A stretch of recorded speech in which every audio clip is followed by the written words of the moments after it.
Bonjour à tous. Comme l'indique le titre de la vidéo, pardon, c'est l'illumination. Et je pense, sans prétention aucune, avoir atteint cet état et lever le voile sur cet état. On le voit comme un état, souvent bien avant d'atteindre un état comme l'illumination, on n'a que à travers les réseaux, à travers la télé, entre guillemets, parce que bien que la télé ne parle pas de ce genre d'état, pardon, excusez-moi. Et moi, je vais vous parler de l'illumination. Pourquoi je pense l'avoir atteint? Et déjà pour vous dire que l'illumination, c'est un état qu'on atteint et qui se entretient. C'est-à-dire, c'est pas un état où tu restes perché toute ta vie, comme on peut nous faire croire. Pas du tout. C'est un état d'entretien permanence, de, si je puis dire, de régularité. On régule, pardon, cet état pour qu'il soit en permanence. Alors moi, je ne vais pas le nommer avec les mots spirituels, je vais l'appeler le centre. Pourquoi le centre? Parce que la sensation que je peux avoir mentale, c'est être dans le centre. C'est être ni dans la joie, ni dans le bonheur, ni dans la joie, ni dans le malheur. Être, pouvoir, en fait, c'est d'être dans la souplesse et la justesse. Voilà, ce sont les mots. Souplesse et justesse. Et d'autres ont les manières pour entretenir cet état, d'autres c'est à travers le sport. Mais quand je dis le sport, c'est pas tu fais 1 heure de sport tous les jours, mais il faut faire du sport tous les jours. C'est un petit peu tous les jours. Et moi j'ai trouvé ce qui me convenait. D'autres c'est la méditation, d'autres c'est le yoga qui permettent d'entretenir cet état qu'on appelle l'état illumination. C'est un état qui est très simple à atteindre, mais qui peut prendre du temps, premièrement. Et grâce à cet état-là, moi, je suis capable de manger qu'un repas par jour et de me mouvoir comme toute personne, même d'aller travailler sans avoir besoin d'énergie. En fait, j'ai déjà de l'énergie. Première. Et aussi, je dors très peu, mais très très reposé. Par exemple, cette nuit, je n'ai dormi que 4 à 5 heures. Je me suis couché à minuit 30. Je me suis réveillé à 5 heures, pour vous dire. Et c'est un état, en fait. Et cet état-là, tu comprends qu'à travers cet état, que l'extérieur t'impacte parce que tu ne fais que raisonner cet état-là. Tu n'attires que par résonance l'extérieur. Donc il y a beaucoup de choses qui étaient en fait de la rumination, de la projection mentale. Souvent quand on a des problèmes, on pense que c'est l'extérieur qui nous en veut. Quand les problèmes ça arrive, ça se cumule, ça ne fait que nous arriver. On va se mettre dans des états de cogitation encore plus. Donc on va faire les mauvaises choses qu'il faut faire pour pouvoir. Et en fait, on va entretenir ces états-là. Raison pour laquelle il y a des personnes qu'on appelle chanceuses ou bien des personnes, le contraire de chanceux, c'est poisseux, qui ont la poisse. C'est des personnes qui vont entretenir ces états-là inconsciemment. Parce que bien sûr, c'est des états qu'on a inconsciemment. Et moi, pour ma part, je suis passé par une vie assez compliquée, difficile, qui a fait que j'ai pu justement atteindre cet état d'illumination et de comprendre comment l'entretenir au quotidien. Et être quelqu'un d'illuminé, ça ne veut pas dire que tu es dans la paix, tu es un amour, on te fait du mal, tu tends l'autre joue. C'est pas du tout ça. Ça, c'est ce que les images, la télé ou bien les réseaux sociaux vous font croire. D'accord? Et j'ai aussi appris beaucoup de choses entre. Il y a deux mondes qui existent. Il y a la spiritualité, celle tout le monde est spirituel sans le savoir. D'autres en ont conscience, d'autres n'ont pas conscience de ça. Et puis, il y a la magie, qui est réservée que pour les personnes qui n'ont pas fait la spiritualité, qui veulent des choses faciles, mais obtiennent ces choses-là, mais d'une manière contraignante. C'est-à-dire qu'ils n'ont pas la paix que j'ai, ils n'ont pas le centre que j'ai. Certes, ils ont beaucoup d'argent, mais bien souvent, ce qu'ils demandent et ce qu'ils ont à travers la magie, c'est bien souvent des choses qui les emprisonnent, en fait, ces personnes-là vivent extrêmement dans la peur. Ils veulent que, ils veulent, enfin, à travers, donc ils obtiennent, par exemple, je parle pour ceux qui veulent de l'argent, mais les milliardaires, par exemple, ils ont l'argent, mais se sentent pas en sécurité. La preuve, la plupart des milliardaires, on les croise jamais dans la rue. Et ça, c'est un fait. Et en fait, sont souvent dans la peur et ne sont jamais en paix. Ils n'ont pas la paix que quelqu'un de centré puisse avoir. Et là, je tiens à dire quelque chose à ceux qui veulent, qui se lancent dans la spiritualité pour espérer être riches. Laissez-moi vous dire quelque chose, qu'on ne devient pas extrêmement riche avec la spiritualité. Par contre, avec la spiritualité, on développe des capacités qu'on a déjà en nous. On développe certains dons. Quand je dis dons, d'autres c'est le chant, d'autres c'est la manière de parler. Et à travers ça, on peut aussi, avec ces dons-là, on peut justement exercer, faire un métier ou bien ou être coach par exemple, pour pouvoir justement vivre de son métier. On va aussi avoir des opportunités de se faire de l'argent, mais on peut vivre très bien. Par exemple, on peut vivre avec 20 000 euros par mois, ça peut t'apporter ça, mais ça t'apportera jamais l'extrême richesse, pardon, et fulgurante. Quand une richesse est extrême et fulgurante, quand je dis que fulgurante c'est rapide et extrême, bien souvent elle n'est pas due à l'ordre de la nature, entre guillemets. Bien qu'on peut on peut devenir millionnaire des centaines de millions d'euros naturellement, mais ce ne sera pas fulgurant. Ce sera, euh, ça va prendre du temps. Mais si c'est fulgurant, hormis bien sûr les jeux de hasard, tout ça, mais là aussi encore une fois de plus, je vais vous apprendre beaucoup de choses par rapport à ça, mais bon bref, le but de la vidéo n'est pas celle-ci, mais pour vous dire que les personnes qui ont découvert l'état d'illumination, et pour moi, hein, je n'ai pas la science infuse, mais je parle selon mon ressenti, selon ce que mon âme et mon esprit me communiquent. Parce que ça, je vous le dis, je suis quelqu'un, j'ai pas fait d'études, je n'ai pas de diplôme dans la spiritualité, je n'ai rien. Je me suis découvert à travers les souffrances de la vie que j'ai eues, qui me sont arrivées. Et je remercierai toujours ces moments-là parce que c'est ces moments, elles ont été dures.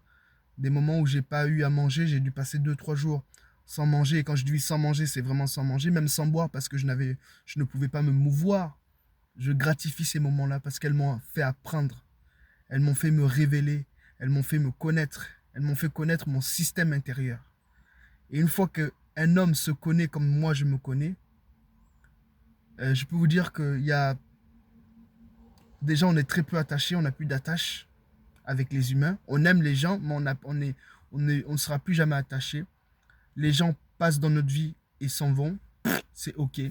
Ils restent, c'est ok. Mais tu ne feras plus, tu ne te battras plus pour pouvoir retenir des gens. Ils vont partir, demain tu les auras oubliés.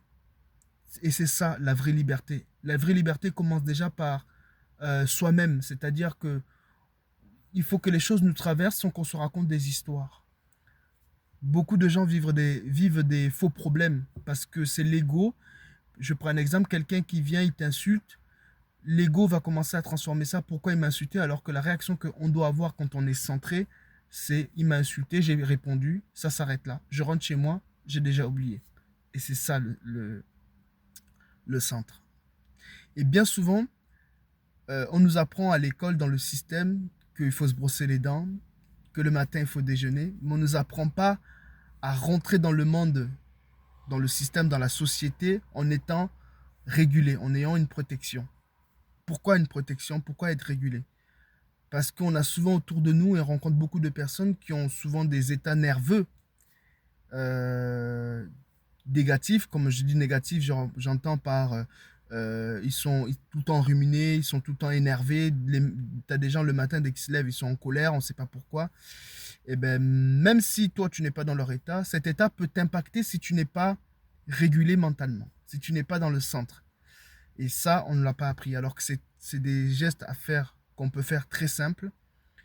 Mais j'en suis arrivé à cette conclusion-là, que l'illumination, on en fait des tonnes et des tonnes sur ça, on vous fait croire que, mais non, c'est un état d'être à entretenir en permanence. Là, par exemple, la vidéo, quand je la fais, je ne suis pas régulé, je suis malgré tout dans le centre parce que j'ai fait des exercices hier, mais c'est en permanence. C'est-à-dire que si je passe toute la journée, si je passe pardon, toute la journée sans me réguler, je vais perdre le centre.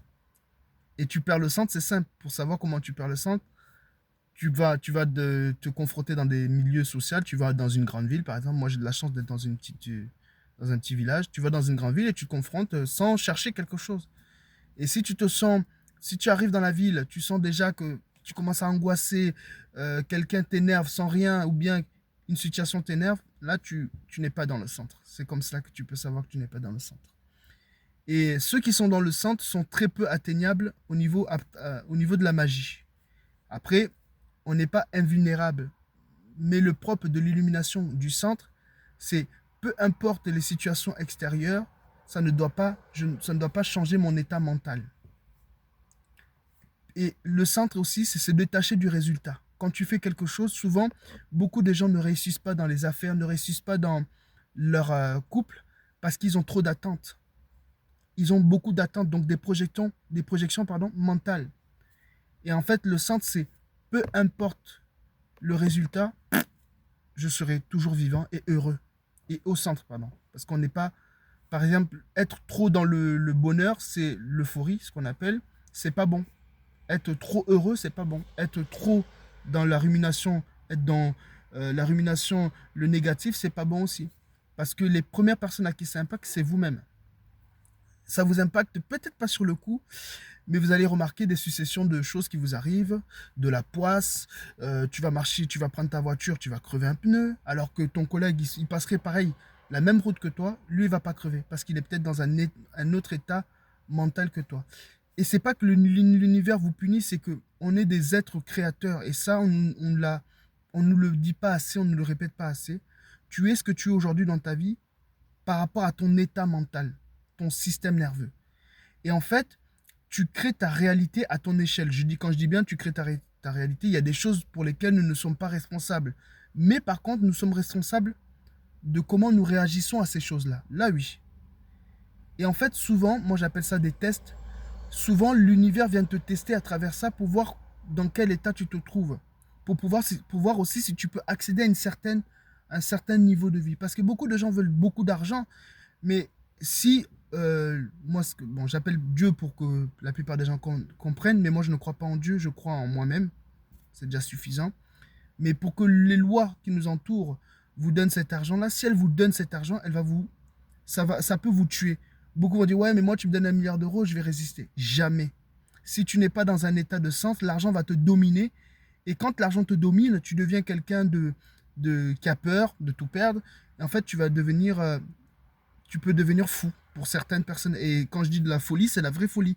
Parce que cet argent va tellement leur amener beaucoup de choses. Et si tu n'es pas centré, tu es déjà dans un état fragile mental, mais c'est fini. Tu vas devenir fou. Après, tu vas tenir des discours comme oh, l'argent, c'est rien parce que tu vas tout perdre en un coup. Et les personnes, les milliardaires qui ont ça, eux, par contre, vivent dans des états de peur, machin, de contrôle. Mais par contre, ils l'ont sacrifié avec conscience. Quand je dis sacrifié, c'est pas forcément oh, un démon leur a donné de l'argent, ils ont sacrifié quelque chose. C'est sacrifié parce que pour un humain normal, il n'est pas bon d'avoir 1 milliard d'euros. Ça ne va te servir à rien parce que tu peux tout réaliser. Et quelqu'un qui peut tout réaliser dans la vie, il va développer comment on appelle ça, des bas instincts.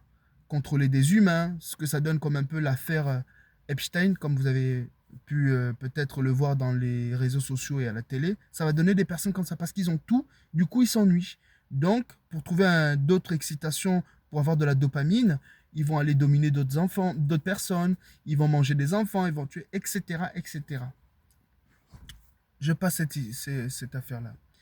Tout ça pour dire que nous sommes dans une ère, j'aime pas les trucs, l'ère du Verseau, les conneries là, mais nous sommes dans une ère qui vont pousser beaucoup, qui va nous pousser à nous connaître.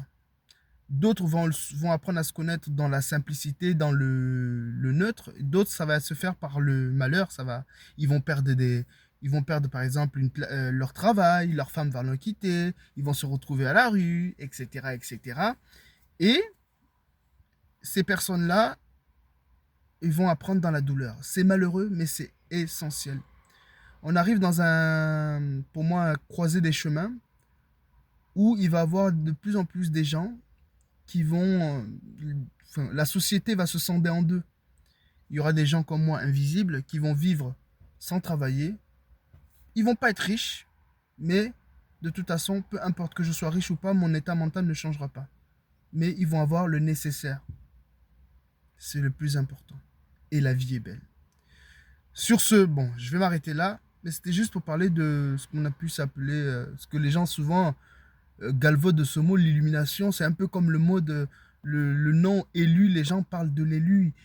Quand on parle du mot élu, ils en font des caisses, machin et tout. Alors que élu, c'est juste quelqu'un c'est qui a été choisi bien avant la vie sur Terre, sacrifié pour remettre en cause un système. Et c'est sur lui que tous les mots vont arriver. Pourquoi? Parce que c'est lui qui va se révéler à travers les souffrances qu'il va parcourir. Je ne dis pas que c'est nécessaire, mais à travers... En fait, l'élu va être différent par rapport à un système, par rapport à un groupe, par rapport à un système, par exemple, familial. Il y a souvent un enfant qui est différent, qui se rebelle face comment dire, aux lois de la famille, qui remet en cause l'éducation. Ça, c'est un élu. Mais beaucoup d'élus n'aboutissent pas. Pourquoi? Parce que beaucoup d'élus prennent ce qui leur arrive comme... parce que l'ego s'accroche, leur joue des histoires. Oui, ta maman t'aime pas. Oui, machin, t'as raison. Éloigne-toi de ta maman. Bois de l'alcool parce que t'es triste. Or que c'est un tremplin pour lui de pouvoir grandir et se révéler à lui-même. Et pour pouvoir aussi aider les autres à travers ce vécu assez douloureux dont moi-même j'ai et j'ai eu. Mais mon vécu ne me détermine pas. Mes problèmes ne me déterminent pas. Ça, il faut vachement le comprendre parce que bien souvent, les gens, par exemple, quand il vous arrive quelque chose de malheureux, par exemple, je sais pas moi, tu as eu un accident de la route, tu perds de l'argent parce que ta voiture, tu n'as pas assez d'argent pour réparer ta voiture. Bien souvent, vous n'avez pas de solution parce que l'ego commence à se raconter un narratif. Et du coup, vu que l'ego, c'est vous sans être vous, ce que les gens appellent leur partie animale ou bien partie reptilienne, en fait, l'ego va surréagir sur tout. Au lieu de, il m'arrive un problème, je m'assois, je me calme, je vais me réguler pour d'autres, méditation pour d'autres, le sport. Et c'est à travers, en étant régulé, que tu vas me dire, mais en fait, la situation n'est pas si grave que ça. J'ai perdu ma voiture, ok, mais il existe des transports en commun. Un ami, un tel peut pouvoir essayer de me dépanner, de me ramener de temps en temps. Et au fur et à mesure, ça vous permet de ne pas envenimer la situation. Parce que bien souvent, les situations s'enveniment, les situations malheureuses, parce que vous projetez, comme je l'ai dit au début de ma vidéo, vous êtes des êtres créateurs. Donc, vous projetez ce que vous voulez qui vous arrive. Parce que, quand, je prends un exemple aussi, il y a beaucoup de gens, ils veulent de l'argent, mais ils vibrent. Ils veulent de l'argent, mais ils sont tout le temps en train de penser, ah putain, j'ai plus de sous, ma voiture, quand elle va crever, j'aurai pas assez d'argent. Mais cet état mental dans lequel tu te trouves, c'est ce que tu envoies à l'extérieur, c'est je veux qu'il m'arrive ça. Avant que vous vouliez quelque chose de bon qui vous arrive, devenez d'abord dans cet état-là. Devenez l'état dans lequel il vous arrive. Par exemple, je vais vous prendre un exemple. Moi, j'ai beaucoup d'amendes. Mais je ne suis pas déjà premièrement solvable. Mais par contre, j'ai beaucoup d'amendes et je m'en fous concrètement. Parce que avoir beaucoup d'amendes, de dettes au niveau de l'État, c'est pas ce qui me définit. Ce qui me définit, c'est ce que je suis actuellement et mon état mental. Le reste, c'est que des futilités, c'est du bruit, quoi. Tout simplement. Je m'arrête là. J'espère refaire d'autres vidéos. Ciao.